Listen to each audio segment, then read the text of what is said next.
Number 1 Kerala എന്ന് നിങ്ങൾ ഇടയ്ക്കിടയ്ക്ക് പറയേണ്ട. അത് നമ്മൾ എടുക്കുന്ന സമീപനം കൊണ്ട്, സാധാരണക്കാരോട് നമ്മൾ കാണിക്കുന്ന നയം കൊണ്ടാണ് സാധാരണ മനുഷ്യർ സ്വയം പറയേണ്ടതാണ് നമ്പർ 1 കേരള എന്ന്. ഇത് പണ്ട് വീര സവർക്കർ ഞാൻ വീരനാണെന്ന് സ്വയം എഴുതി വെച്ച പോലെയാണ് കേരളത്തിലെ സർക്കാരിന്റെ പ്രതിനിധികളും സർക്കാരിനെ പിന്തുണയ്ക്കുന്ന ആളുകളും പറയുന്നത് നമ്പർ 1 കേരള, നമ്പർ 1 കേരള എന്ന്. നമ്പർ 1 കേരള എന്ന് സാധാരണക്കാരന്റെ നാവിൽ നിന്ന് ഇങ്ങോട്ട് കേൾക്കാൻ നിങ്ങൾ ആഗ്രഹിക്കണം. അതിനുള്ള സമീപനം എടുക്കണം. ഇവിടെ ട്രഷറി പൂട്ടിയിട്ടില്ലെന്നാണ് മറ്റൊരാൾ പറയുന്നത്.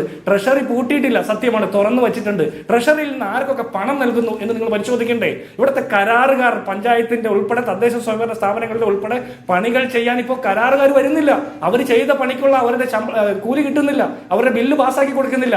അതിനെ അഡ്രസ് ചെയ്യാതെ ട്രഷറി പൂട്ടിയിട്ടില്ല. ട്രഷറിയുടെ ഷട്ടർ തുറന്നു വെച്ചിട്ട് യാതൊരു കാര്യമില്ല. കൊടുക്കാനുള്ള പണം കൊടുക്കണം. അടുത്തത് നിങ്ങൾ പറയുന്ന ഹ്യൂമൻ റിസോഴ്സ് എക്സ്പോർട്ടിനെ കുറിച്ചിട്ട് കേരളത്തിൽ നിന്ന് വിദേശത്തേക്ക് പോകുന്ന, ഗൾഫല്ല ഞാൻ പറയുന്നത്, മറ്റ് വിദേശ രാജ്യങ്ങളിൽ പോകുന്ന 10-7 പേരും തിരിച്ചു വരാൻ ആഗ്രഹിക്കുന്നില്ല. നിങ്ങൾ പറയുന്ന ഹ്യൂമൻ റിസോഴ്സ് എക്സ്പോർട്ടിനെ കുറിച്ച് പറയുന്നത് ഇവിടുന്ന് +2 കഴിഞ്ഞിട്ട് പോകുന്ന കുട്ടികളെ കുറിച്ചിട്ടാണോ?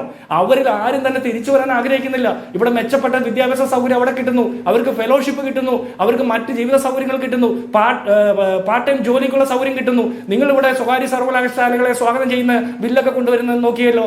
ഇവിടെ എത്ര പാർട്ട് ടൈം ജോലിക്കുള്ള സൗകര്യമുണ്ട്? പാർട്ട് ടൈം ജോലി ചെയ്താൽ എന്ത് ശമ്പളം കിട്ടും? ഇവിടെ നിന്ന് വിദേശത്ത് ജോലിക്ക് പോകുന്ന അല്ലെങ്കിൽ പഠിക്കാൻ പോകുന്ന കുട്ടികളെ പാത്രം കഴുകാൻ പോകുന്ന ആളുകളെന്ന PB അംഗമായിട്ടുള്ള വിജയരാഘവൻ ആക്ഷേപിച്ചത് അതൊക്കെ ഇനി തിരുത്തി പറയോ? അപ്പൊ ഞാൻ പറയുന്നത്, നമ്മളുടെ ഒരു ആർഗ്യുമെന്റ് പറയുമ്പോൾ യാഥാർത്ഥ്യത്തെ അഡ്രസ് ചെയ്യാതെ പറയാൻ പാടില്ല. കേരളത്തിൽ വലിയ ധനകാര്യ പ്രതിസന്ധി ഉണ്ട്, ധനകാര്യ തകർച്ച എന്ന് തന്നെ അതിനെ പറയണം. ഞാൻ ചോദിക്കട്ടെ, ഞാനോ ഈ പാനലിൽ ഇരിക്കുന്ന ആരെങ്കിലും വാട്ടർ അതോറിറ്റിയിൽ വെള്ളത്തിന്റെ ബില്ല് അടയ്ക്കാത്തതുകൊണ്ടാണോ വാട്ടർ അതോറിറ്റി നഷ്ടത്തിലാകുന്നത്? 1700 കോടി രൂപ ഇലക്ട്രിസിറ്റി ബോർഡിന് കൊടുക്കാനുള്ളത് നമ്മൾ ആരെങ്കിലും ബില്ല് അടയ്ക്കാത്തത് കൊണ്ടാണോ? അതിന്റെ ഉത്തരവാദിത്തം പറയണ്ടേ? നമ്മൾ ഉപയോഗിക്കുന്ന വാട്ടറിന് കൃത്യമായിട്ടുള്ള ചാർജ് കൊടുക്കുന്നില്ലേ?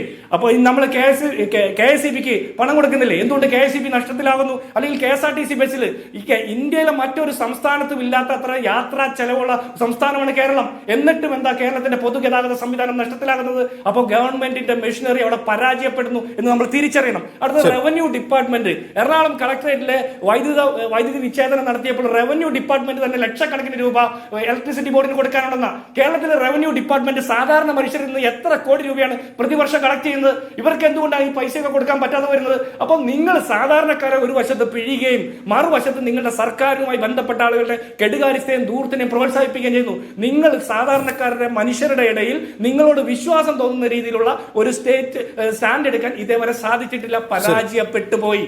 ശരി, ഞാൻ വരാം മല്ലികയിലേക്ക്. ശ്രീ VPP മുസ്തഫ, ഫീസ് ഇനങ്ങൾ വർദ്ധിപ്പിച്ചു, ഫ്യൂവലിന്, ഇന്ധനത്തിന് സെസ് കൂട്ടി, വെള്ളക്കരം കൂട്ടി, അങ്ങനെ പല രീതിയിൽ വിഭവസമാഹരണം എന്ന് പറഞ്ഞപ്പോൾ BA പ്രകാശ് കുട്ടിയുടെ 1000 കോടി രൂപയാണെങ്കിൽ ഇതെല്ലാം കൂട്ടിയിട്ടും ഈ വിഭവസമാഹരണം നടത്തിയിട്ടും ഇത്തരം പ്രതിസന്ധികൾ വരുന്നതാണ് പ്രശ്നം. അത് മാനേജ്മെന്റിന്റെ പ്രശ്നമാണെന്നാണ് ജിൻഡോ പറയുന്നത്. കർണാടകത്തിലെ മുഖ്യമന്ത്രിയും ഉപമുഖ്യമന്ത്രിയും ദക്ഷിണേന്ത്യയിൽ, പ്രത്യേകിച്ച് ഇന്ത്യയിൽ ആകെ തന്നെ ഇപ്പൊ കോൺഗ്രസിന്റെ ഐക്കണാണ്. കഴിഞ്ഞ മാസം അവർ ഡൽഹിയിൽ പോയി സമരം ചെയ്തു. എന്തിനു വേണ്ടിയിട്ടാ? സിദ്ധരാമയ്യയും DK ശിവകുമാറും സമരം ചെയ്ത് അവര് നേരിടുന്ന സാമ്പത്തിക വിവേചനത്തിന്റെ പ്രശ്നം പറഞ്ഞിട്ടല്ലേ? അവിടെ ആളുകൾ ഇലക്ട്രിസിറ്റിയുടെ ചാർജ് കൊടുക്കാത്തത് കൊണ്ടാണോ? അവിടെ ആളുകൾ വാട്ടർ അതോറിറ്റിയുടെ ചാർജ് അടക്കാത്തത് കൊണ്ടാണോ? അവിടെ കുഞ്ഞുങ്ങൾ സ്കൂളിലും കോളേജിലും ഫീസ് കൊടുക്കാത്തത് കൊണ്ടാണോ അവർ പോയിട്ട് ഡൽഹിയിൽ സമരം ചെയ്തത്? എന്തുകൊണ്ടാണ് കർണാടകം ഈ പ്രതിസന്ധിയിലേക്ക് എത്തിയത്? കുറഞ്ഞ മാസമല്ലായിട്ടുള്ള അവർ അധികാരത്തിൽ വന്നിട്ട് കുറഞ്ഞ മാസങ്ങൾക്കുള്ളിൽ തന്നെ കർണാടകത്തിലെ കോൺഗ്രസ് ഭരണത്തിൽ എങ്ങനെയാണ് കർണാടകം ഗുരുതരമായ സാമ്പത്തിക പ്രതിസന്ധിയിലേക്ക് എത്തുകയും അവിടുത്തെ കോൺഗ്രസ് ഭരണം ഡൽഹിയിൽ പോയി സമരമിരിക്കുകയും ചെയ്യേണ്ടി വന്ന അവസ്ഥയുണ്ടായത്? ഗൗരവമായിട്ട് വന്നില്ലേ?